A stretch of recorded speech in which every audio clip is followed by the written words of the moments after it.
I invite everyone to settle down as our worship service will begin shortly.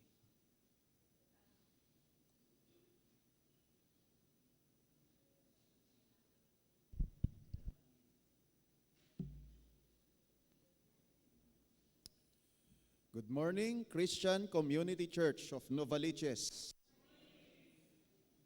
The psalmist declares, "Praise be to God's glorious name forever.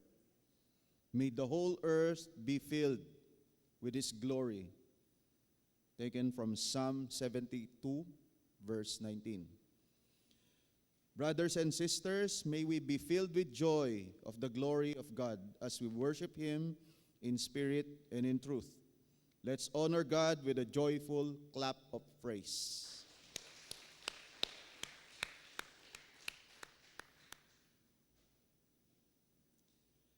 Brothers and sisters, let us bow down our heads for a while as we prepare to worship God. In our silence, let's humbly come before our most holy God's throne of grace and mercy.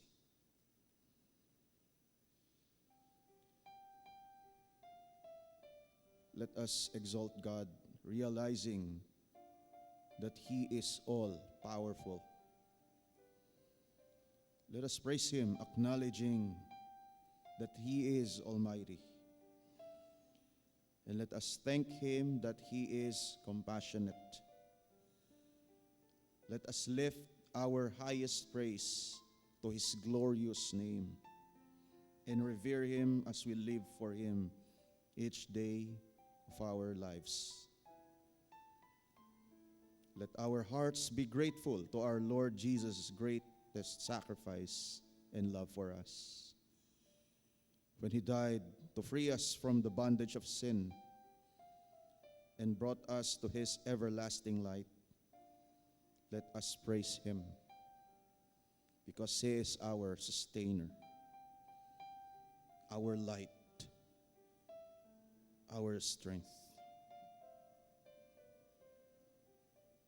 In our worship this morning, let us ask God to help us live in the power of the Holy Spirit so that we can please Him for all eternity.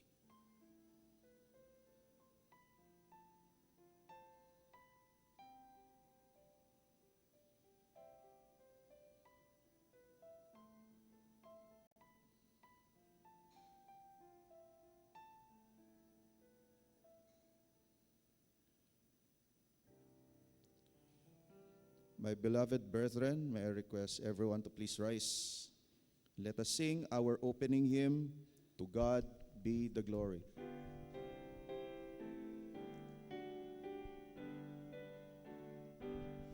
To God be the glory, great things He has done. So loved He the world that He gave us His Son, to yield His life and atonement for sin, and open the life gate that all may go in. Praise the Lord, praise the Lord, let the earth hear His voice. Praise the Lord, let the people rejoice. Oh, come to the Father through Jesus the Son, and give Him the glory, great things He has done. Oh, perfect redemption, the purchase of blood, to every believer the promise of God. The vilest offender who truly believes, that moment from Jesus a pardon receives. Praise the Lord, let the earth hear His voice. Praise the Lord, the Lord. Let the people rejoice. Oh, come to the Father through Jesus the Son, and give him the glory. Great things he has done. Great things he has taught us. Great things he has done. And great our rejoicing through Jesus the Son.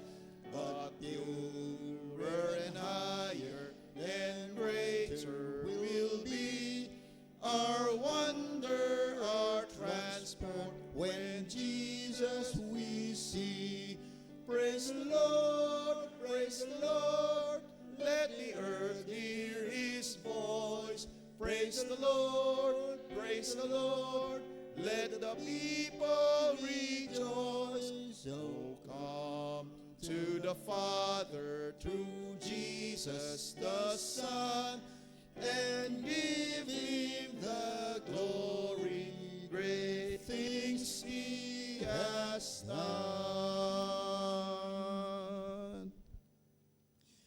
With one voice, let us read the call to praise and worship that is taken from the book of Revelation, chapter 15, verses 3 to 4.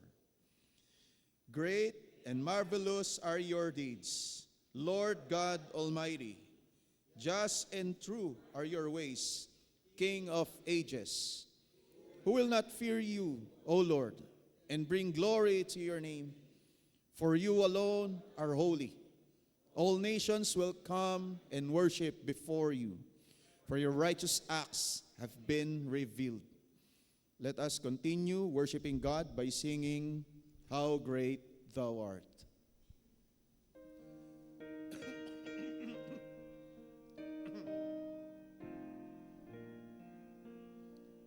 O Lord my God, when I in awesome wonder consider all the worlds thy hands have made, I see the stars, I hear the rolling thunder, thy power throughout the universe display. Then sings my soul, my Savior God, to thee. How great thou art, how great thou art. Then sings my soul, my Savior God, to thee. How great thou art, how great thou art. When through the woods and forests range I wander, and hear the birds sweet, sweetly in the trees. When I look down from lofty mountain grandeur, and hear the brew, and feel the gentle breeze, then sings my soul, my Savior God, to thee. How great thou art, how great thou art. Then sings my soul, my Savior God, to thee. How great thou art, how great thou art.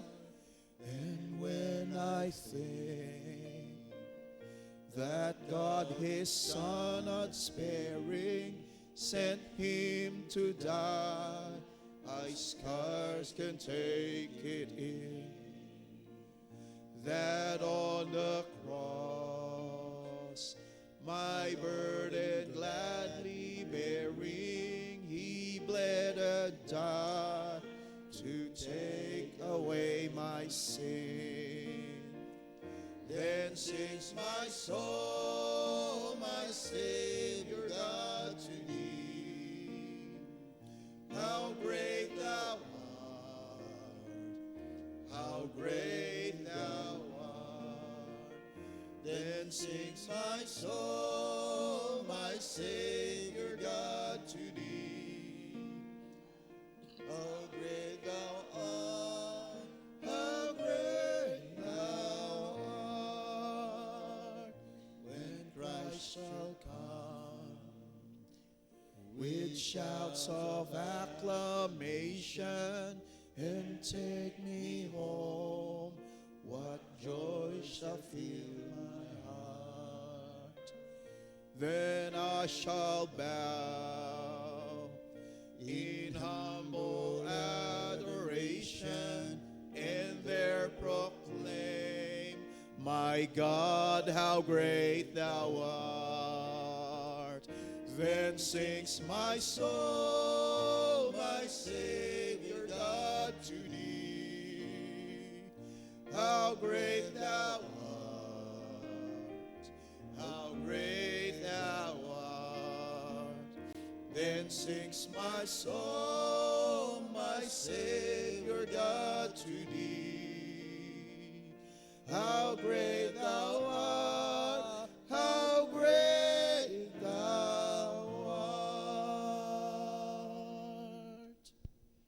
We may now be seated. Let us turn to the Lord in prayer.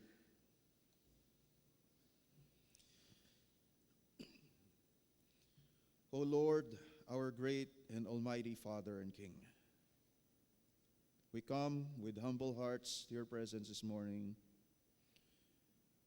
We rejoice for your reign over all. In your sovereign hands holds everything.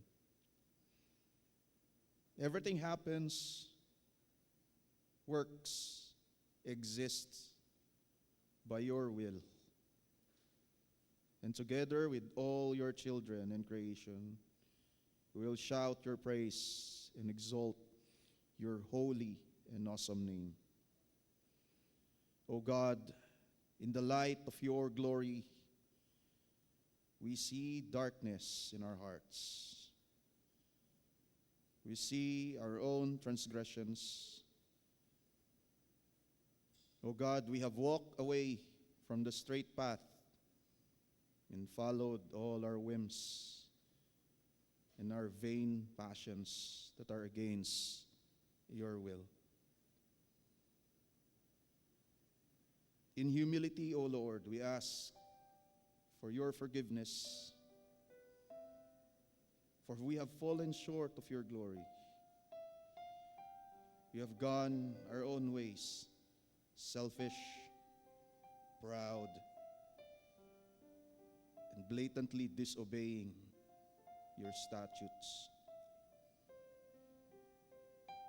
And therefore, we confess all our sins and transgressions to you in humility. We remember what the Apostle John said in 1 John 1:8, that if we claim to be without sin, we deceive ourselves and the truth is not in us. We are but an open book to you, O Lord. We can't hide all our filthy sins, our transgressions. In humility, O Lord, and by faith, we come and we believe that by the blood of your Son, Jesus Christ, that is shed 2,000 years ago, he who followed your will perfectly, that through him, O Lord, there is forgiveness and cleansing from our sins. With gratefulness and thanksgiving, we claim that forgiveness, O Lord. Thank you, Lord, for the freedom of worshiping you, serving you, being in fellowship with you and your family. Thank you, O Lord. This is our prayer in Jesus' name. Amen. Let us sing only by grace.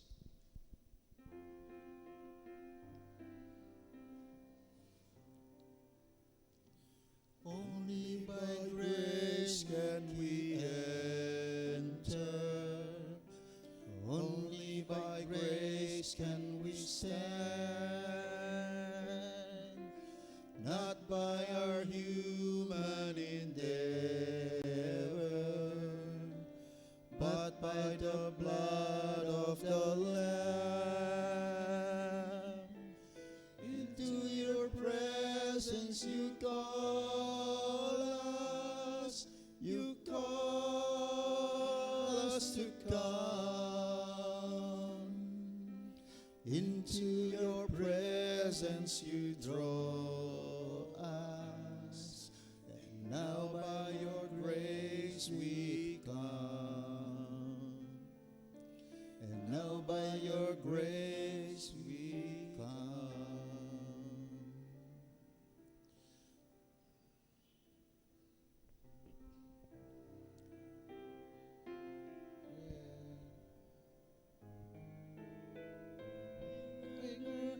Our transgressions, who would stand?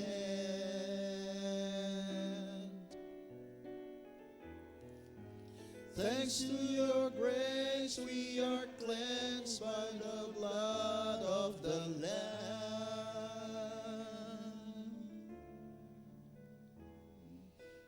By what grace can we enter? Only by grace can we stand, not by our human endeavor, but by the blood of the Lamb. And now in your presence you draw us, you call us to come. Into your presence you draw us, and now by your grace we come. And now by your grace we come. By your grace we come. May I invite the Sunday school children with their teacher to come in front so we can pray.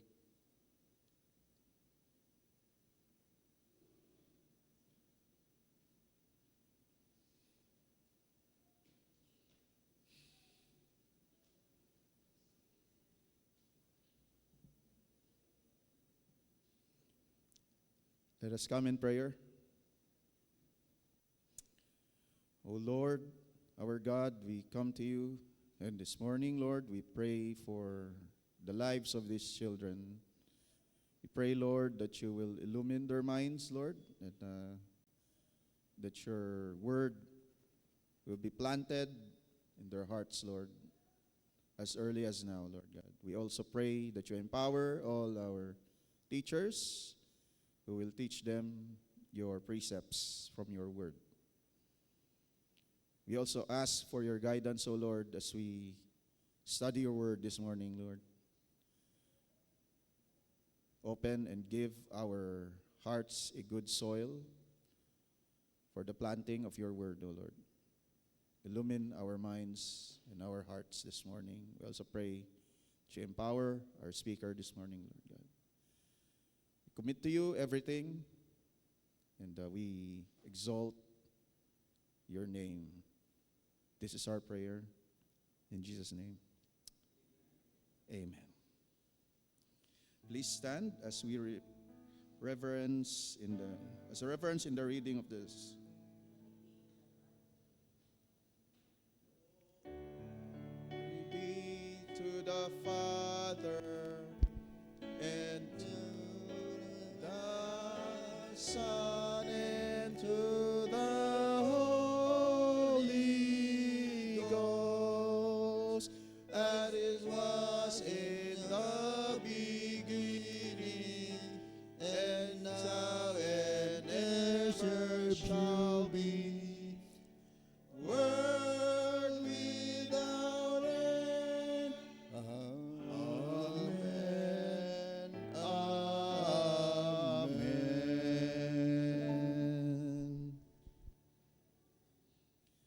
us remain standing in reverence in the reading of the scripture text that is in Hebrews 8, verses 6 to 13. Let us read in unison. But the ministry Jesus has received is superior as theirs, as a covenant of which he is mediator is superior to the old one, and is founded on the better promises. For there had been nothing wrong with that first covenant. No place would have been sought for another.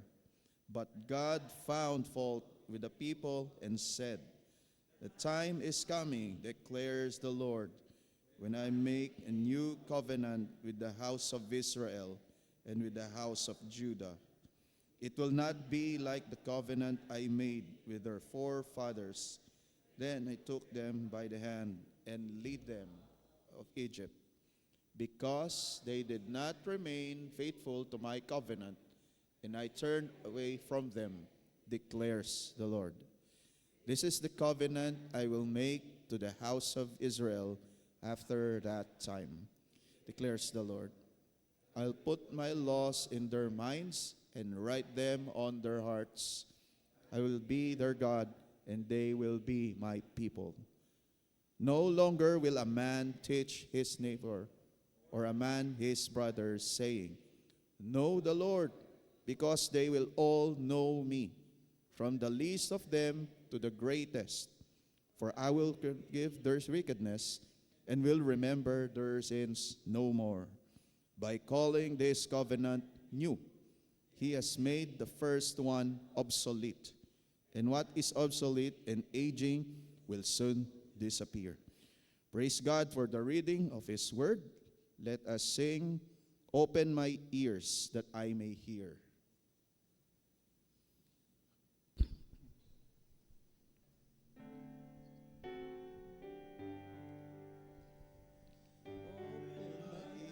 That I may hear voices of truth thou sendest clear, and while the waves don't know from my ear, everything false will disappear. Silently now I wait for thee, ready, my God, I will to see. Open my eyes, illuminate, Spirit divine. Please be seated. Brothers and sisters, let us praise and thank God for our beloved Elder Nair Rivero, who by the grace of our Lord will be ministering to us the Word of God this morning. Let's welcome Elder Nair.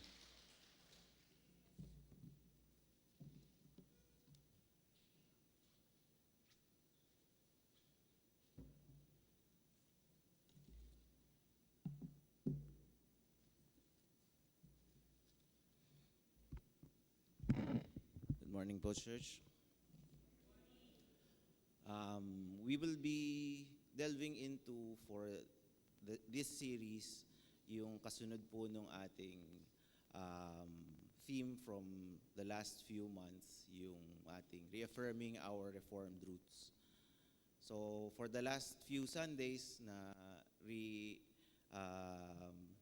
remind tayo on what we believe in, that our sanctification is with Christ and our glorification is through Christ, kaya we are citizens of heaven. So actually today is the first Sunday of Lent, no? And yung magiging series po natin moving forward, yung mga next Sundays natin is about Jesus the true and better. So yun po yung mga the next Sundays natin na mga theme, no?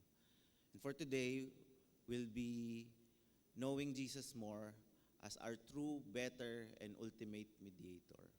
So binasa po natin yung text kanina, Hebrews 8 po yan, no? Hebrews 8, 6 to 13. And for today, we'll be knowing Jesus more and bakit ba siya yung true, better, and ultimate mediator for us. May song po na very catchy sa mga banda. No? Actually, kahit yung mga oldies, alam to eh. So, pakiclick na lang. So, yun po yung Stairway to Heaven. So, si Led Zeppelin po yung gumawa niyan. No? So, it's about a woman na nagsosot for salvation and enlightenment. No? Kung gusto niya dumiretso eh, may expressway sa heaven. So, yun yung Stairway to Heaven. So, para naman sa medyo mas bata-bata, so yung mga batang 90s, so yung mga nagigitara po noon, ito yung isa sa unang-unang inaaral kasi, tama yun, si Intro Boys yan. Yan. So, meron po silang kanta na Line to Heaven. No? Madali lang yung chords niyan, tatlo lang actually, D, A, G lang. Tapos paulit-ulit lang po yun buong kanta. So, it talks about having a line to heaven. No? Merong direct line, no? Tatawag ako sa heaven. Hindi ko alam kung ano yung gusto niyang iparating doon, pero yung nagka-capture doon yung longing, no? Na pwede ba akong tumawag sa heaven? So, sana meron akong line to heaven. Na isang tawag lang, walang hindi busy, tapos walang please hold. No?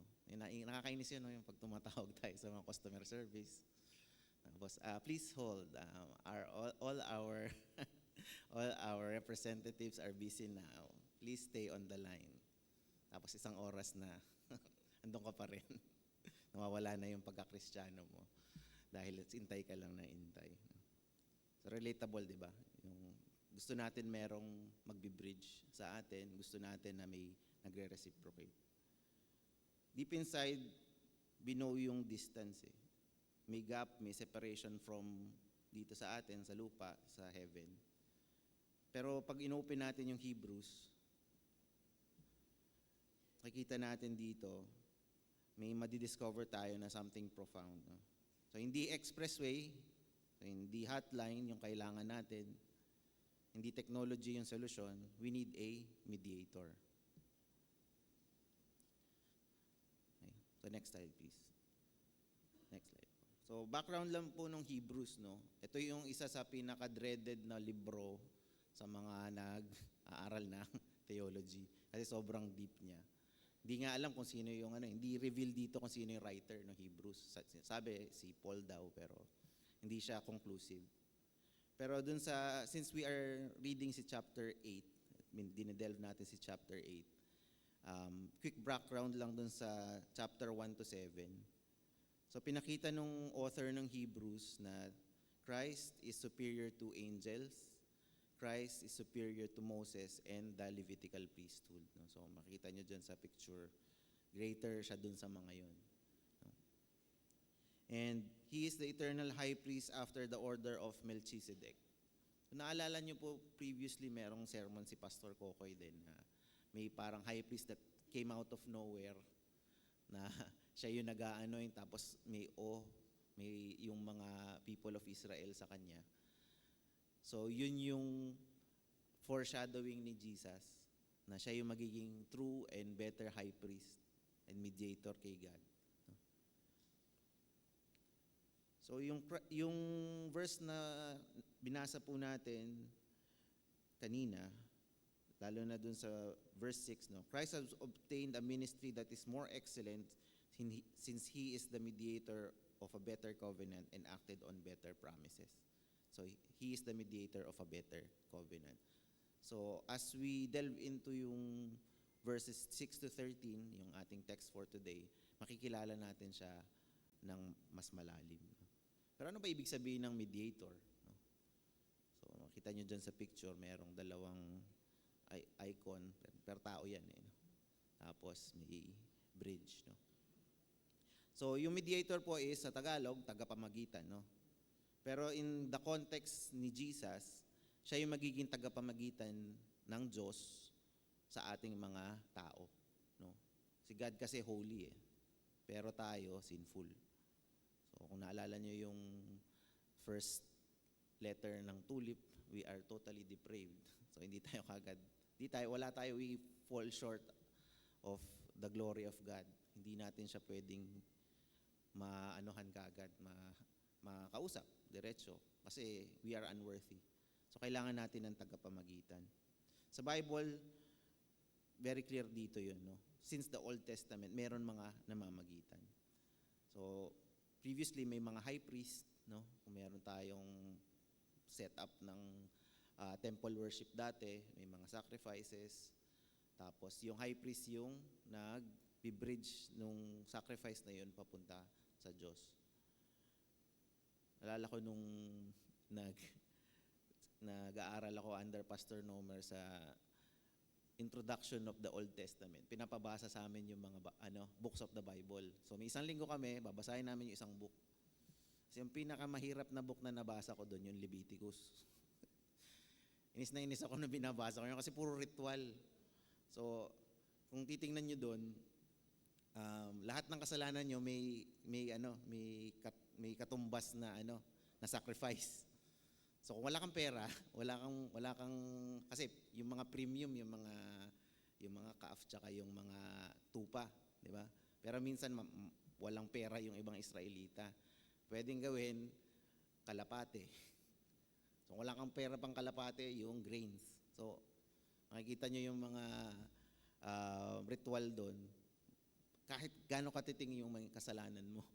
Tapos may ritual pa yon, dadalhin ng high priest yung taba, ilalagay dun sa storage, yung dugo, kukunin, babasbasan, ihahagis dun sa isang parte ng temple, etc. So ang daming ritual. Mainis ka talaga pag binabasa mo, kailangan ko ba ito Pero dun mo ma-appreciate kung gaano si Christ nag-intercede para sa atin at naging high priest natin. Wala na yung part na yun. So alam nyo ba, di ba ngayon, naiinis tayo, yung mga ibang ba't kayo kumakain ng baboy? Di ba bawal yan previously? Pero yung nagsabi nun, kumakain din naman ng hipon. Alam niyo ba, bawal din yung hipon nung panahon nung mga Israelita. Kasi nga, nung panahon na yon, merong detailed na mga requirements. Covenant of works. So ano yung dapat mong gagawin, nakasulat yon, dapat susunod ka. Pero ngayon, yung pagbibridge ng mga yon, merong better na kapalit and alternative. No? Makikita natin sa 1 Timothy verse 2 and 5, there's one God, there's one mediator between God and men, the man Christ Jesus. So siya na yung pumalit doon. Kaya i-appreciate natin ngayon kung gaano si Jesus kahalaga sa atin. Dati, kumaga, langulangot ka lang ng Sunday. Ayun na, gagawa ka na nung ritual na yun. Hahanap ka na ng para ma-appease si Lord. Pero ngayon wala na. Kasi andyan na si Christ eh. So lahat ng mga ganong klaseng kasalanan, pinatawad na lahat once and for all ni Christ. No? And sabi din dito sa 1 Timothy 2:5, pinatawad niya lahat. And yung mediate lang doon ay si Christ Jesus. Kung makikita natin, parang hirap naman si Jesus, magpe-pray pa ako kay Jesus. Kay Lord, no? Kay Lord Jesus, parang ang distant niya pa rin para sa akin. Parang yung nagkaroon ng corporate structure ngayon yung heaven. Si Lord yung CEO, medyo mataas, medyo ayokong mag-pray kay Lord direkta. Si Jesus, medyo maraming inaatupag yan. So si Jesus yung manager. So sa Roman Catholic, meron silang HR, si Mary. Ayan, medyo madali lapitan, siya muna. Pero lately, na bago na rin yung nila dun yung perspective, no, na in-emphasize nila si Christ lang yung proper mediator saka only true mediator, no? So, hindi na mediatrix si Mary. So medyo nakakatawa ng onte, pero yun clearer ngayon na si Christ lang yung dapat nating puntahan, no? Hindi si Mary, hindi mga pastor, hindi mga saints, hindi yung church membership yung magmi-mediate sa atin kay Lord, kundi si Christ lamang. Yan yung isa sa solas natin, solus Christus. So since we believe that Christ alone is our mediator, ano ba nabibigay sa atin ng pagiging mediator ni Christ? So yan yung tanong natin for the whole exhortation ngayon ng Hebrews 8 verse 6 to 13. What does Jesus, our true, better, and ultimate mediator, bring? So meron tayong tatlong glorious realities na iisa-isahin natin ngayong umagang to. No? So the first is, Christ brings a better promise. No? So yan yung nakikita natin sa verses 6 and 7. No? So makikita natin sa verse 6, no? A better covenant enacted on better promises. So bakit siya naging better? No? Makikita natin yung old covenant may mga promises. No? So si old covenant merong land, national blessing, external protection, tsaka repeated sacrifices. Yan yung for the old covenant. Yan yung promises na bibring sa kanila pag may sinabing promise, no? Pero sa new covenant, may mga bagong promises na tayo. The promise of forgiveness, promise of the knowledge of God, internal transformation, tsaka eternal relationship. Foreshadow na to previously. Actually, yung binasa natin sa verse 10, banggit na yan sa Jeremiah. So meron tayong parang foreshadowing and fulfillment na part, no? So sa Jeremiah 31 verse 31 to 34, may promise yung technically yung wording dun sa verse 10 na for this is the covenant that I will make with the house of Israel. I will put my laws into their minds and write into their hearts. I will be their God and they shall be my people. Nabanggit na po ito sa Jeremiah 31. And na-fulfill siya and mas na bigyan siya ng being and manifestation and nare-reinforce din siya ng Corinthians 1:20. So 2 Corinthians 1:20, no? All the promises of God find their yes in him, no? So yung promises are still fulfilled, no? So kung titingnan natin, i-take natin, yung old covenant po ay parang blueprint. So siya yung parang concept, no? Pero yung new covenant, siya na yung building, so, sa construction. So yung foreshadowing nung talagang manifestation nandun sa Old Testament, pero yung fulfillment nasa New Testament. So parang preview, prototype yung pero hindi siya discardable si Old Testament. Pero we need to hold on to the fulfillment in Christ nung New Testament. So parang yung mga blessings nung nung Old Covenant, parang temporary connections lang sila. Pero sa New Covenant, unli na kasi nandiyan na si Christ. Dati, pag namatay na yung pare, hanap ng bagong pare, etc., putol-putol. Pero ngayon, we only have one mediator. We only have one high priest. Si Christ yun. And we have access to Him since He is our Lord and Savior. So, paano natin ito ma-apply in our church and our Christian lives? No? Let us stop living like God's promises are uncertain. Tapos na po nangamatay na po si Kristo para sa atin. No?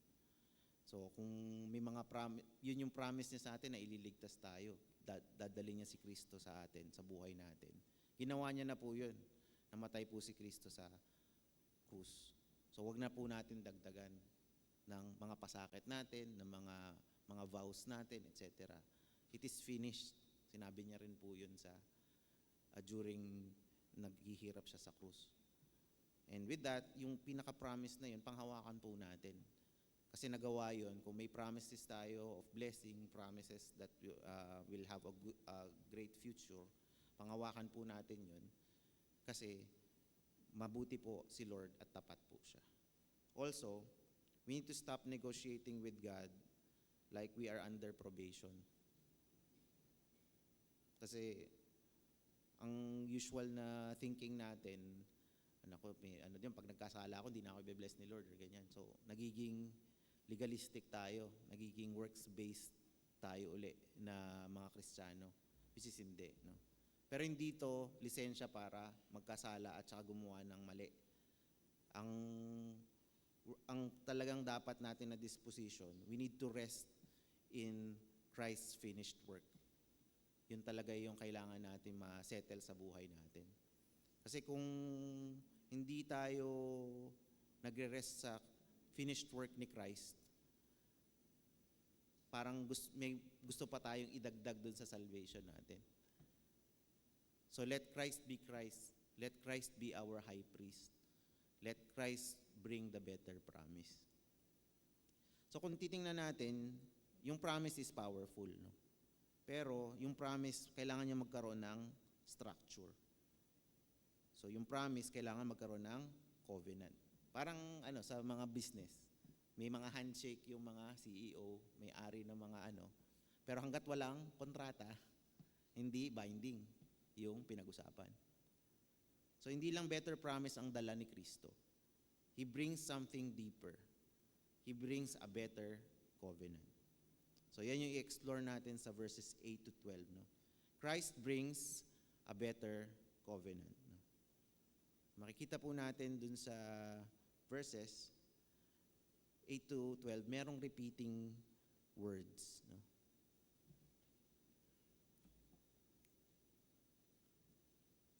Repeating words po na yon is, I will. I will. I will. I will put my laws into their minds. I will write them to their hearts. I will be their God. So makita niyo po yung difference. Alala niyo yung 10 Commandments? You shall not serve other gods. You shall not take the Lord in vain. You shall honor your father and mother. So more on direct na commands, no? Parang kailangan may gawin ka. If you obey, thou shall, you shall. Pero sa New Covenant language natin, merong I will. I will transform, I will give you a new heart, etc. So may contrast po tayo, no? Makikita niyo yung Old Covenant, yan yung covenant of works. Kailangan may gawin ka para maligtas. Kailangan may gawin ka para ma-appease si Lord, no? Pero in the New Covenant, andito na si Christ para sa atin. Namatay siya para sa atin. Binuksan na po yung covenant of grace. So, kaya maganda yung pangalan ng isang church dun sa Pampanga. Covenant of Grace na sila. Direkta na kagad. So, lagi nilang dapat maalala na may covenant of grace na. So, yung grace na ito, yung nag-initiate ng ating salvation. So, yan dapat yung palagi nating memorize na verse, no? So, palagi kasing na-memorize na verse, yung John 3:16. For God so loved the world, no? Pero sa atin, kailangan din natin co-equally na i-memorize yung Ephesians 2:8, no? For by grace we were saved. So, mahal tayo ng Diyos, pero may grasya ang Diyos, kaya tayo na ligtas. Na-foreshadow na to previously, no? Nung Ezekiel 36, no? So, si Ezekiel din yan. Mga prophets, naalala nyo kanina, Jeremiah ngayon, si Ezekiel, no? I will give you a new heart. Sabi dito sa Ezekiel 36, no? And yung fulfillment nito is on the later stages ng Hebrew, which is on chapter 10, verse 16. So balik lang tayo dun sa previous slide, no? So kung titingnan natin, previous slide please. Sige pa. Yung sa covenant, yan. So in contrast, so makikita natin, si Old Covenant, ito yung napanood nyo si Charlton Heston dati sa 10 Commandments, meron siyang tablet, no? So, stone tablet, hindi yung bago ngayon. Pero halos ganun din yun eh. Tablet din siya. The law is written on stone. So, para hindi, yan binding yan, kahit anong gawin mo, nakasulat dyan. Pero ngayon, iba na sa Covenant of Grace. The law is written in our hearts. Mas lalo siya dapat hindi nabubura kasi nasa atin na siya dapat. So we are saved by grace. Niligtas na tayo ni Kristo. So kung titingnan natin yung Old Covenant, external command siya eh. So you shall serve no other gods. You shall never use my name in vain. So talagang command siya. Parang nilalatigo or slave talaga yung relationship na wala kang pwedeng gawin, basta gawin mo to. So, pero command siya eh, wala tayong magagawa kasi siya yung Diyos. Pero ngayon, since we are now in the covenant of grace, may internal change. Kahit di na ako i-remind ni Lord, kahit di na nakasulat dyan, nakasulat na sa puso ko ano yung dapat kong gawin and how I will respond. No? So hindi ako gagawa ng mabuti kasi pag gumawa ako ng mabuti, maliligtas ako. Gagawa ako ng mabuti kasi niligtas na ako ni Lord. So ayokong matarnish or madungisan yung pangalan niya sa pagligtas niya sa akin. Tapos gagawin ko pa rin yung mga hindi dapat kong gawin. So mas effective yung covenant of grace kasi it is written in our hearts. So I hope sa buong congregation natin dito sa CCCN, nakasulat sa mga puso natin kung ano ba yung gospel na sinulat ni Lord sa atin na niligtas na tayo ni Kristo through grace.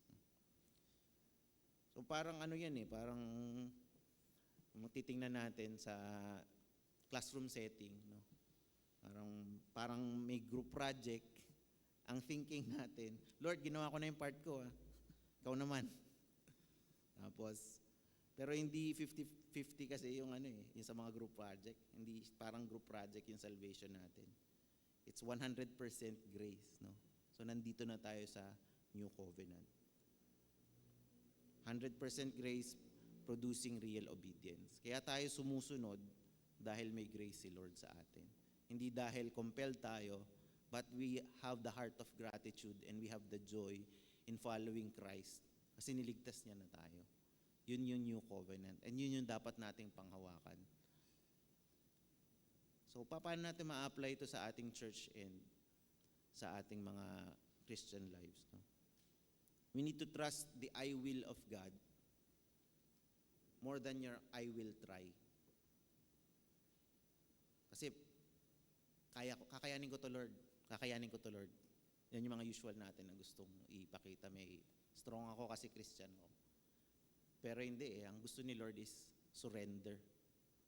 Kaya nga I will Siya yung mag-i-initiate. Yan yung pinagkaiba natin sa ibang mga denomination ng Christian faith, no? Mas more tayo dun sa pag-respond natin kay Lord kasi si Lord yung nag-i-initiate. Hindi tayo mag-i-initiate. Yung lahat ng works natin ay filthy rags. So yung mga I will try natin, tatry ko best ko Lord bukas.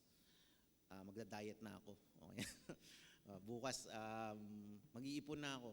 Or bukas babayaran ko na lahat ng mga utang ko. So lahat yung I will try mo, magfe-fail siya. Kasi sa'yo yun So we need to realign yung covenant theology natin sa puso natin na we need to trust the I will ni Lord. Kung may gagawin siya sa buhay mo, pag-pray natin na so let it be, Lord. Kita rin natin that we need to fight sin with identity, from identity, not for identity. Andyan yung kalaban natin, andyan yung kasalanan. Pero pag fina-fight natin na kailangan kong mawaksi yung para mas maging Kristiyano ako, maling concept siya.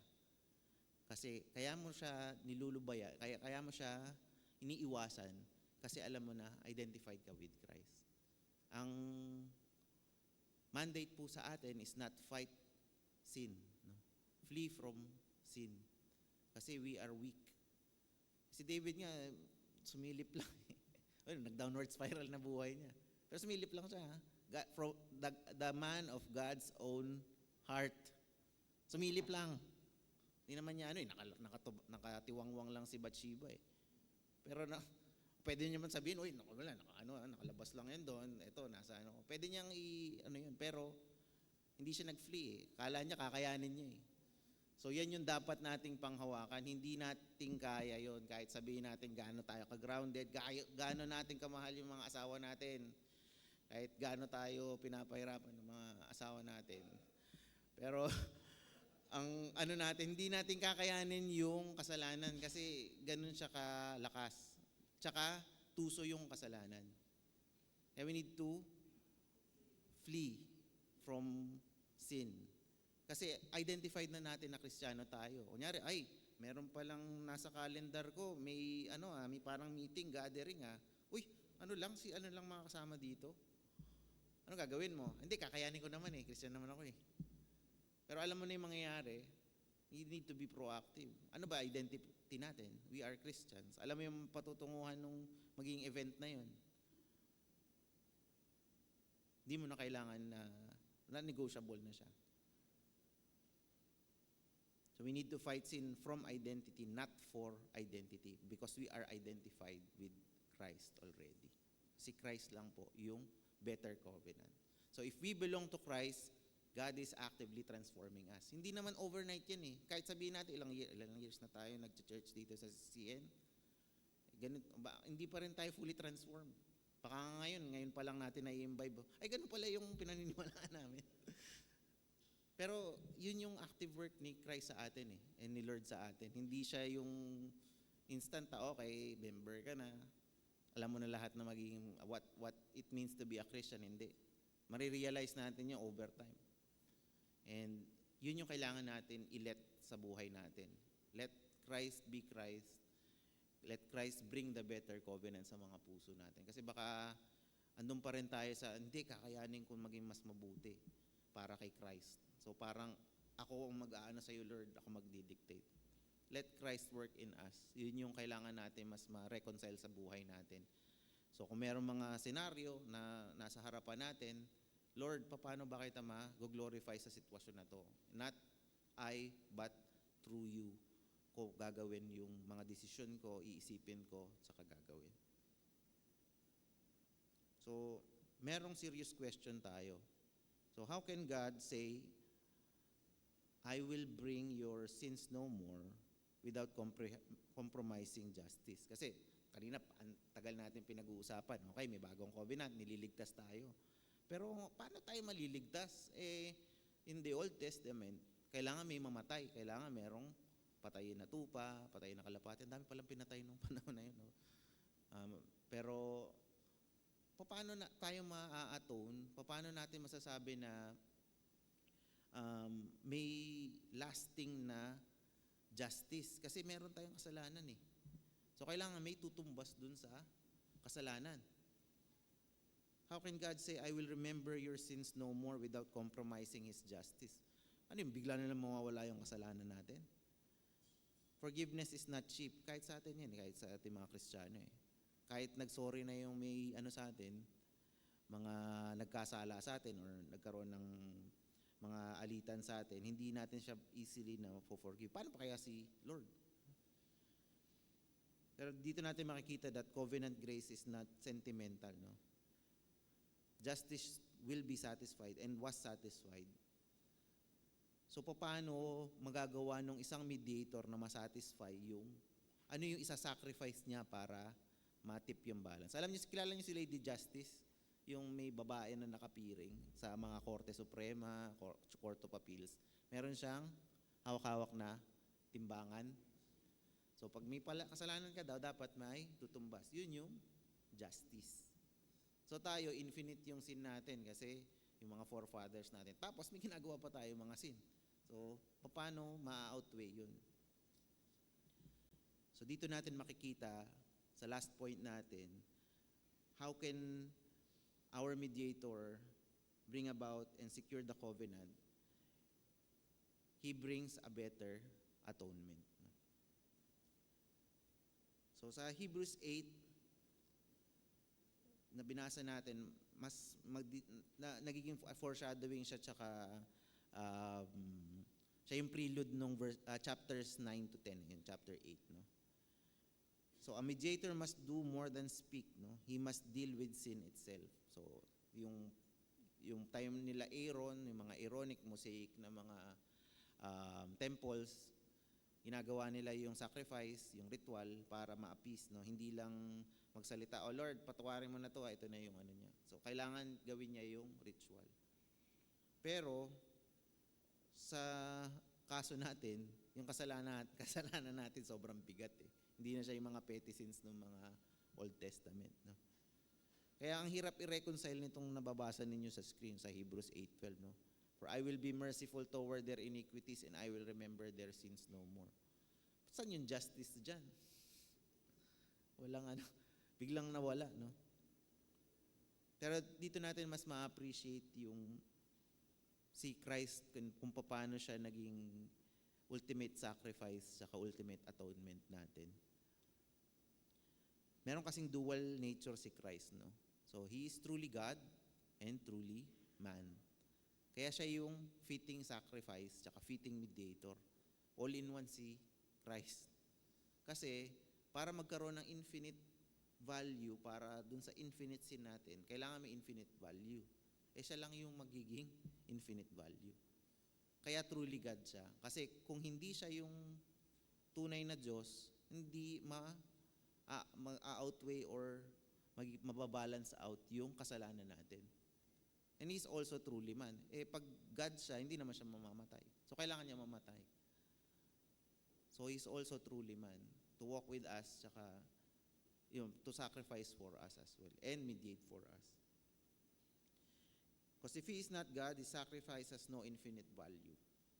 If He is not man, He cannot represent us. Kasi sino ba yung magre-represent din sa atin? Dapat katulad din natin. Sa RMTI naman, ito yung meron naman kami ngayon na lessons on soteriology, on salvation, salvation theology. And na-delve dito, merong 3 offices si Christ, no? So, Christ is prophet, priest, and king, no? So, meron siyang ganyan na offices, no? Actually, yan yun parang nagiging model din ng mga elders tsaka ng mga pastors as offices of Christ, no? So, yung prophet reveals God, no? So, ito yung may word, tapos inaaral yung word, tapos nire-reveal. Nagiging instrument of God's voice, no? Yung priest is yung pagbigay siya yung nagse-celebrate ng offerings and sacrifices. And asking, siya yung nag-a-apply ng redemption. So, as a mediator, lahat ng tatlong yan, mediation yan. So, prophet, meaning, kasi hindi natin kakayanin yung boses ni Lord, matutunaw tayo, mawawala tayo sa existence. Kailangan may mediator. So, siya yung nagtumatay yung prophet sa atin. So, yung buong Old Testament, kinondense niya na mas madali nating maunawaan through the Gospels, no? Siya yung naging prophet, no? And as a priest, siya yung embody nung ritual na mawala yung mga kasalanan natin through His crucifixion, no? Siya na yung alay, siya pa yung nag-alay. So, yun yung priestly niya na office. And asking, so since God is God, siya yung nagre-reign over us dito sa lupa. Foreshadow na rin tong pagiging priest niya actually previously sa Old Testament, sa Isaiah naman, no? So nakita nyo, may mga major prophets na mga na hulaan na or na prophesize na previously, no? So sa Isaiah 53:5, He was pierced for our transgressions. So yung pag-aalay niya, nasa Old Testament na yun. Kaya madaling i-refute yung mga hindi naniniwala na si Christ yung fulfillment ng promise. Kasi nakasulat na ito eh. So He was pierced for our transgressions. So tinusok siya ng spear sa gilid. So doon siya namatay. And yung pagkamatay niya yung naging tulay natin para maligtas. So mas naging fulfilling to dun sa Hebrews natin. He entered once for all by means of His own blood. So yan yung nag-ano sa atin, naging tulay natin sa heaven, no? Once He died, yun na yung once and for all atonement natin. Yan yung pinaniniwalaan natin na once saved, always saved. Kasi there's no greater than Christ. Kung naniniwala pa kayo, pag nawawala yung salvation nyo, then sinasabi ninyo, hindi pa enough si Christ sa buhay ninyo. So, ibig sabihin, pag nagpakabait ako, mas matimbang yun dun sa pagkamatay ni Christ sa krus. So, hindi. Kaya pag niligtas na tayo ni Christ doon, pangawakan na natin na ligtas na tayo. Bulong ng kaaway sa atin yung sinasabi, wala kang kwenta, hindi ka mahal ni Lord. Gano'n ka kamahal ni Lord? Pinapatay niya yung sarili niyang anak para mapunan yung mga kasalanan natin. So ito yung clear contrast nung old system dun sa new system natin. So parang kaninang covenant, no? So sa old, maraming priests, maraming sacrifices, and kailangan annually repeated siya. Pero in Christ, sa new covenant, there's only one priest, one sacrifice, once for all. Hindi na natin dapat dagdagan. Wala na tayong kailangang idagdag. Kaya yun yung isettle ninyo sa mga isipan ninyo at mga puso ninyo. Lahat ng kabutihan na ginagawa natin is in response to God's grace, in response to God's salvation through grace sa pagkamatay ni Christ. So parang subscription sa Netflix o kaya kung saan kayo nakasubscribe. Yung old system natin, yung old covenant, parang subscription payment lang siya. Pero si Lord, siya, unli na. Once and for all na yun. Pag ka na, parang member ka na, may gold card ka na, o may mga ganun sa mga credit card, black black card na yung gamit mo. One-time payment, fully paid. Wala nang renewal. Yun na yun. So, paano natin ma-apply itong nalaman natin that Christ died once for all and He is the true and better atonement? So, let's stop re-crucifying Christ in our guilt. Marami tayong kasalanan, ginagawa natin to araw-araw. Kahit gano'n natin siya tutok tayo sa pag-alis or bumabalik tayo, we are relapsing. It is only normal kasi nasa flesh pa tayo. Pero stop re-crucifying Christ in our guilt. Alam natin na niligtas na tayo once and for all. Stop making promises na, Lord, magpapakabuti na ako from now on. The better approach is, Lord, nagkasala po ako uli. Please reveal to me ano yung gusto niyo mangyari sa buhay ko. Let us draw near with confidence, no? Again, yung grace is not a license to sin. Yung grace na ito should be upheld and not misused. Gamitin natin yung grasya na binigay sa atin. Kaya let's move in confidence. Not saying na, okay, pwede na akong mangulunya, pwede na akong magnakaw, pwede na akong sumali dun sa flood control na So, yung mga ganun na mga bagay, hindi siya lisensya. Bagkus, mas lalo natin dapat na nilalayuan yung mga yun. Kasi nga, we are living under grace. I'm living under grace. Tapos gagawin ko pa siya. So, yun yung kailangan nating mas ma-capture. We need to draw near with the Lord in confidence. And worship with gratitude and not fear. Kasi nga, pinawalan sala na tayo. Binigyan na tayo ng mercy ni Lord through Christ. Christ is enough for us dapat. Hindi na siya dapat kailangan pandagdagan. Meron na tayong better atonement. And siya na yung ultimate atonement natin. Wala nang mas dadagdag doon. So, kung marami pa tayong pinapromise, actually, March, nung January, tapos na lahat ng mga New Year's resolution. So, hanggang 1 week lang daw yun. So, kung based siya, again, sa sarili natin, magfe-fail siya. Kaya we need to base everything to Christ and worship Him with gratitude, not fear. Kasi we are living under grace, pinatawad na tayo, magkasaalaman tayo, we are still living under grace. Kaya gagawin nating lahat para hindi na tayo magkasala. So in summary, what does Jesus, our true, better, and ultimate mediator, bring? 3 things. So, a better promise, a better covenant, and a better atonement. So, a better promise, both eternal and internal, a better covenant, grounded in God's sovereign I will, and a better atonement, once and for all. No? So, hindi lang siya yung stairway or line to heaven. So, He is heaven's appointed mediator. So, mga kapatid, do we defend our theology pero nile-neglect natin yung common communion natin every Sunday?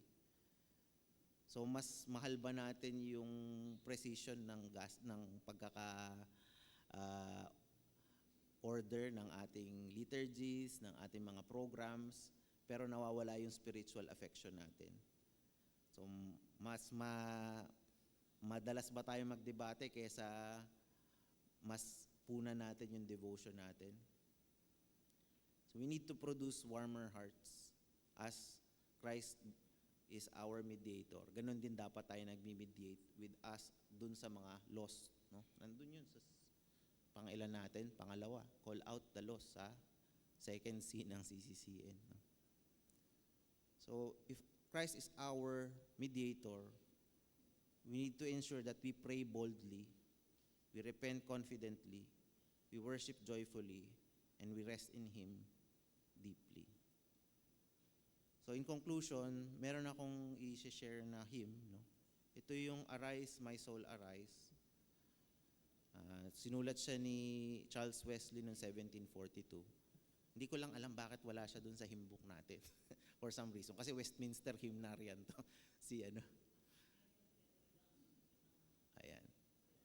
Pero as is, maganda siya in theology. Kasi yung second, third, and fourth stanzas niya talks about, before the throne, my surety stands. Merong akong insurance. Si Christ yun. And He ever lives before me to intercede. Siya yung magbibridge sa akin kay Lord. Siya yung naging bridge, magiging bridge, at always magiging bridge para sa akin kay Lord. Sa Hebrews, na binasa natin, kung totoo man yun, and totoo yun, hindi dapat tayo nagka-climb or mahanap ng linya papunta sa heaven. We are held by a covenant written in blood.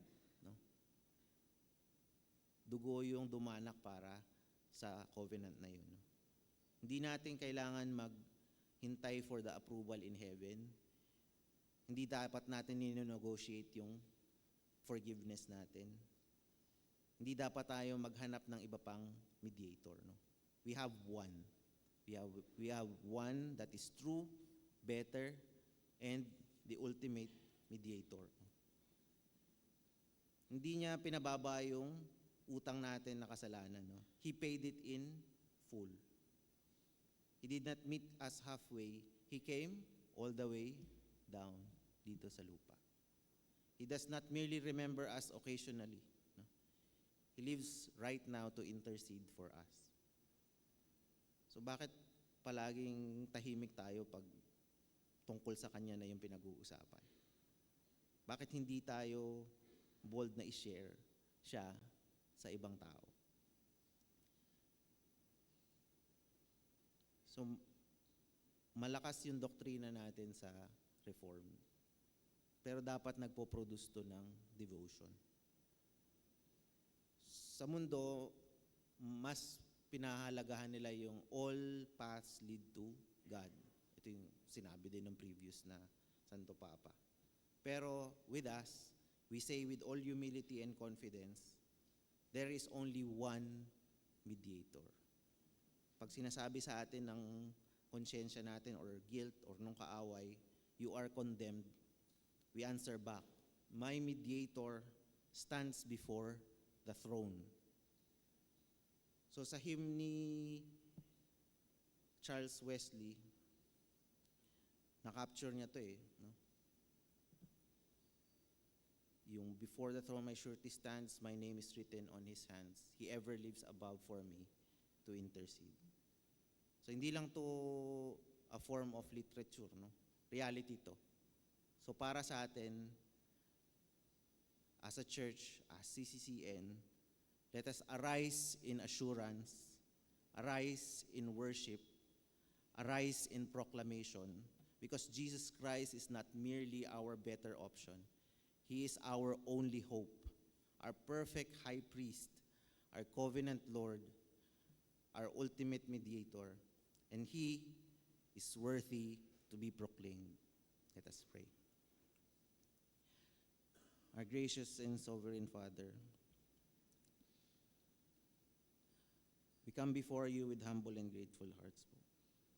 Salamat po sa pagbigay sa amin na hindi namin nadideserve and hindi namin kayang ma-earn in all our efforts. Salamat sa pagbigay sa amin ng true, better, and ultimate mediator na si Kristo Jesus, yung iyong anak. Lord, we confess sa dami ng mga beses na in-approach ka namin sa basis ng aming mga performance. Kami po ay nagre-rely sa aming obedience, sa aming knowledge, sa aming theology, kesa sa pag-rest fully sa inyong anak. Patawarin niyo kami, Lord,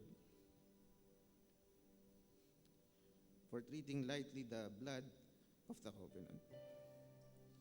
Forgive us kung nanlalamig kami, Lord God, at nananahimik ang aming mga lapit. Salamat, Lord, na si Jesus, siya yung nagsastand before you ngayon para sa amin. Hindi siya distant na Savior, but our living high priest. Thank you that our sins are remembered no more, Lord. Thank you for your covenant that is grounded not sa aming mga I will try, but is grounded in your strength and grounded in your sovereign na I will. Father, please deepen our assurance, strengthen our faith, warm our affections, make us bold in proclaiming Christ in our homes, in our workplace, and in this church. May we never be ashamed, Lord, of the only and ultimate mediator between you and us. May our lives reflect the confidence of those who have full access to the throne of grace. Nawa, Lord, hindi kami mag-rest sa aming mga sarili, pero in Christ alone. May we rest in our prophet, our priest, our king, and in his powerful and sufficient name we pray. Amen. In response po, kantahin po natin yung hymn na Arise, My Soul, Arise.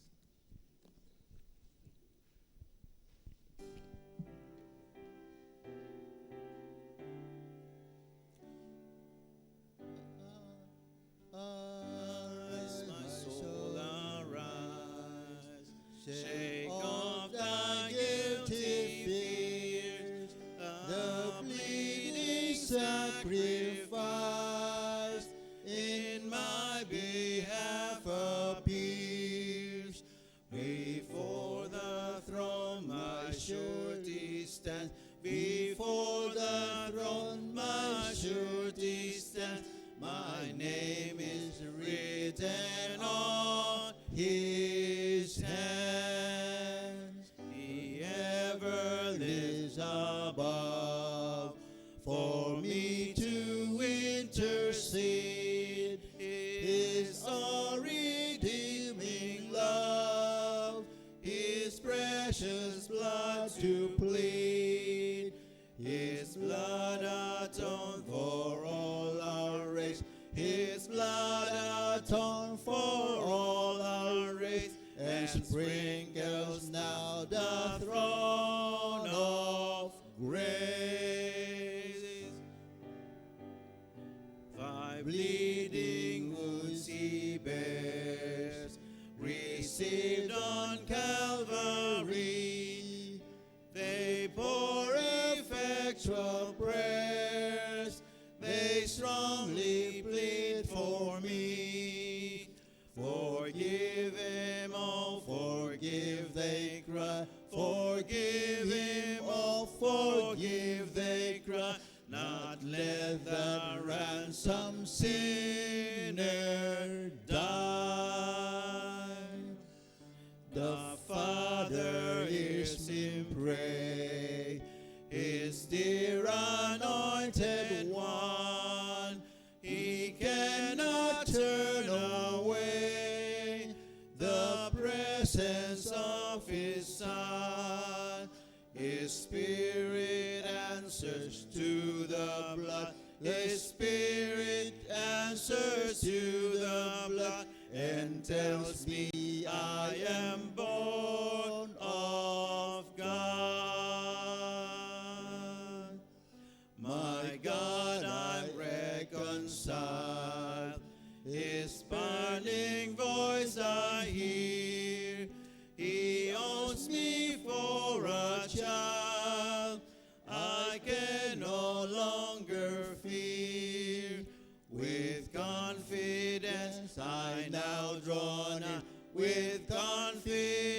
as I now draw nigh, and Father, Abba, Father, cry.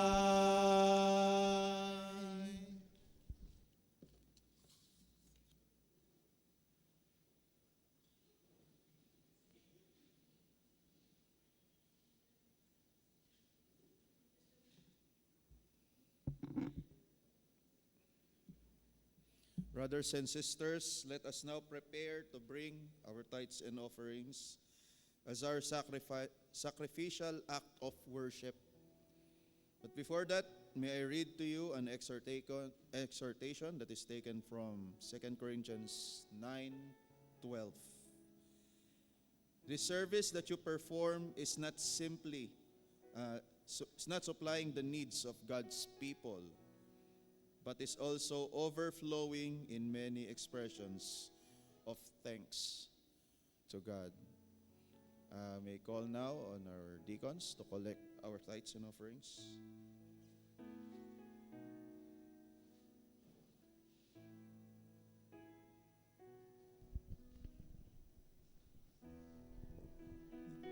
Today, and there's just one thing that I want to say. Thank you, Lord. Thank you, Lord, for all you've given to me, for all the blessings that I cannot see. Thank you, Lord. Thank you, Lord. With a grateful heart, with a song of praise, with an outstretched arm, I'll bless your name. Thank you, Lord. I just want to thank you, Lord. Thank you, Lord. I just want to thank you, Lord. Thank you, Lord.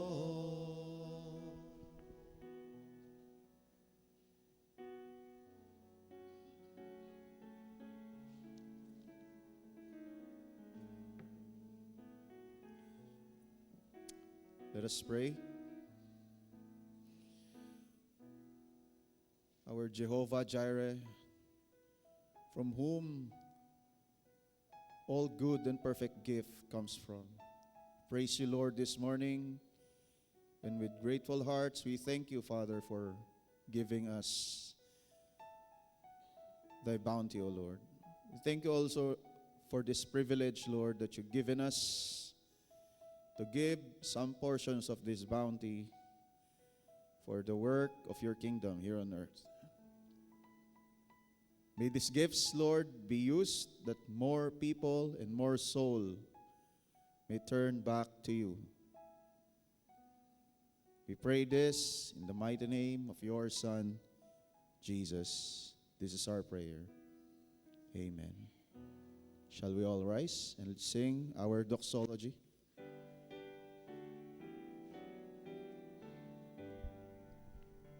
Praise God from whom all blessings flow. Praise Him, all creatures here below. Praise Him above, ye heavenly hosts. Praise Father, Son, and Holy Ghost. Amen.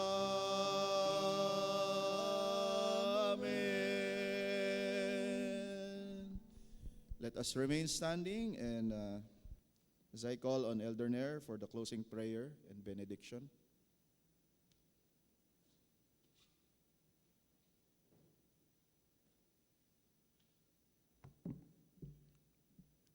Let's bow our heads and feel the presence of the Lord. Our sovereign and gracious Father, we come before you not in our own name, not in our own righteousness, not in our own merit, but in the all-sufficient name of our Lord and Savior, Jesus Christ, our true, better, and ultimate mediator. Lord, we confess to you anything and everything in our hearts that is not pleasing, O Lord. Your justice is perfect, your law is righteous and good, and we by nature are sinful and unclean. But we thank you, Lord, that even before we were sought, and even before the dawn of time, you purposed in eternity to give us a mediator, one who would stand between you, our holy God, and us, your guilty people. We praise you for Christ, the better mediator of a better covenant, who does not plead the blood of goats and cows, but his own precious blood. He is not merely a messenger, he is fully God and fully man, able to lay his hand upon both. In him, we saw justice and mercy meet. In him, your wrath is satisfied and your grace is poured out. Lord Jesus, we thank you that you are not a temporary priest who must be replaced, but our eternal high priest, who ever lives and intercedes for us. You are perfect, O Lord. Cast us not away, Lord, but continue to advocate for us. O Father, anchor our hearts in this truth, that our acceptance before you rests on no one else but Christ. Guard us from trusting in ourselves. Guard us from looking to any other mediator, any other refuge, and any other name. Teach us, Lord, to rest in you wholly, deeply and joyfully. And may this church trust in Christ and in Christ alone. And as we leave temporarily this house of praise, may we all be reminded that we do not walk alone. We go with the mediator who has reconciled us to God, who now empowers by his Spirit to live as a reconciled people. We boldly proclaim, O Lord, of your gospel of reconciliation. And now, as we prepare to receive your blessing, may you lift our eyes again to Christ, our prophet who speaks for God, our priest who intercedes for us, and our King who reigns over us. And may the grace of the Lord Jesus Christ, your love, O Lord, and in the fellowship of the Holy Spirit be with us all, now and forevermore. Amen. Brothers and sisters in Christ, receive the blessing of the Lord. The Lord bless you and keep you. The Lord make his face shine upon you and be gracious to you. The Lord turn his face toward you and give you peace.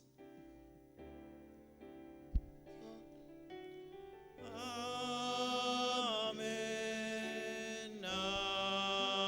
Amen. Amen.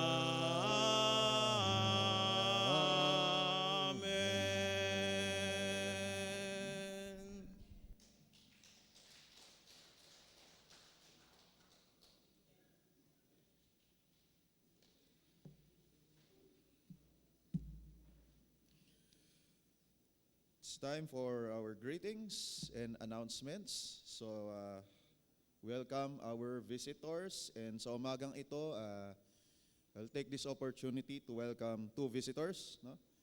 I welcome po natin si Brother Deo Amorao. Ayan. So, maaari po ba tumayo para ma-welcome? So, kilala nyo na po sino po ang kanyang kapatid. Pag nakita nyo siya. So, napakahirap po.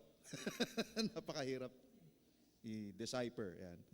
And also, let us welcome Delilah Aguilan. Ayan. So, kasama po siya ni the baby. Ayan. So, welcome po.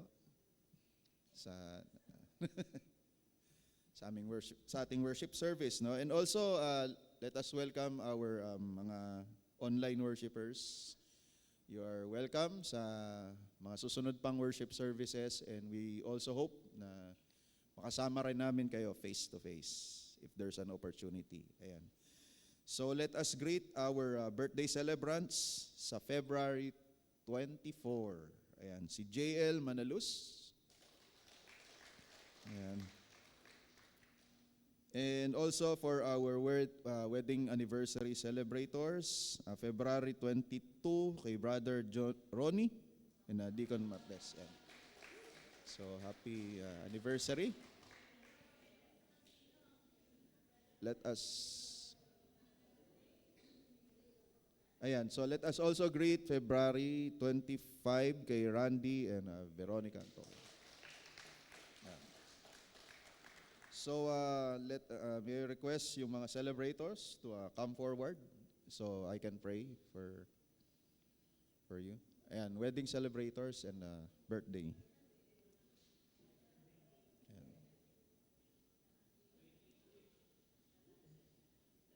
Ayan, tsaka si Randy and si JL Manalus. Wala po, JL Manalus? Wala. Okay, sige. Brethren, let us come in prayer. Join me in prayer. Lord, we thank you for our brethren, Lord, that will be celebrating their birthday, Lord, kay Brother JL Manalus. We pray, Lord, that wherever he is, kayo ang mag-bless sa kanya and kayo ang patuloy na mag-guide sa kanyang buhay, Panginoon. And we thank you, Lord, that you have sustained him. And we pray also na patuloy niyo siyang i-bless, and we pray that more people will be blessed through him, Lord God. We also pray for our brethren who will be celebrating their wedding anniversaries. Lord, we pray for Brother Ronnie and Deacon Tess, Lord. Pray that you will continue to use them for your glory, and that you will bless their marriage, and that many also may be blessed through their marriage, Lord God. We also pray and we thank you for the marriage of Brother Randy and Veronica Antoquia, Lord God, that you will bless them, Lord, and many more people will be blessed through them, Lord God. Kayo ang siyang patuloy na maitaas at maitanghal sa kanilang mga marriages, Lord God. Thank you, and we praise you. This is our prayer in Jesus' name. Amen. So, happy anniversary and happy birthday po. For our church announcements, so meron po tayong prayer meeting every Wednesday at 9 a.m. dito po sa ating worship service, worship hall. And also, next, so KR CMM merch, please coordinate with Christine and Kathleen. And also meron po tayong,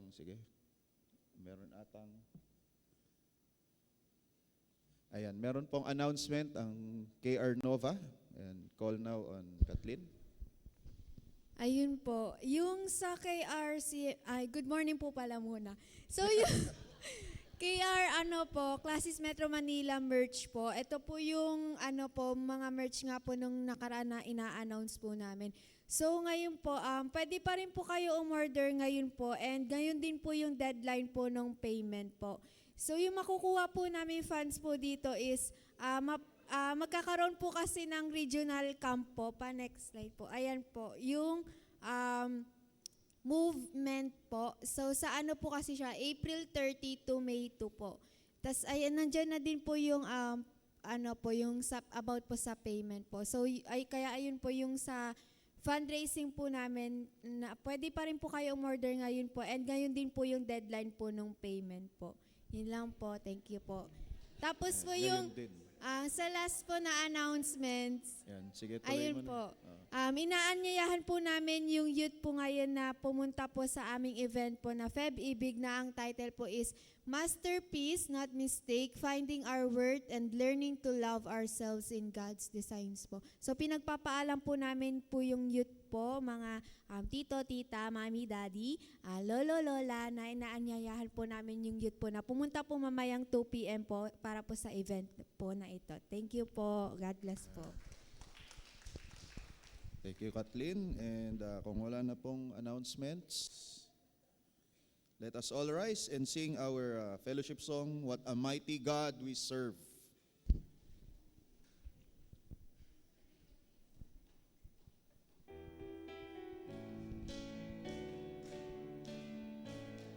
Mighty God we serve. What mighty God we serve. Angels bow before him, heaven and earth adore him. What a mighty God we serve. One more time. The King of Kings, he is the Lord of Lords. His name is Jesus, Jesus, Jesus, Jesus. Oh, he is the King of Kings. Mighty, mighty God we serve. What a mighty God we serve. Angels bow before him, adore him. What a mighty God we serve. Let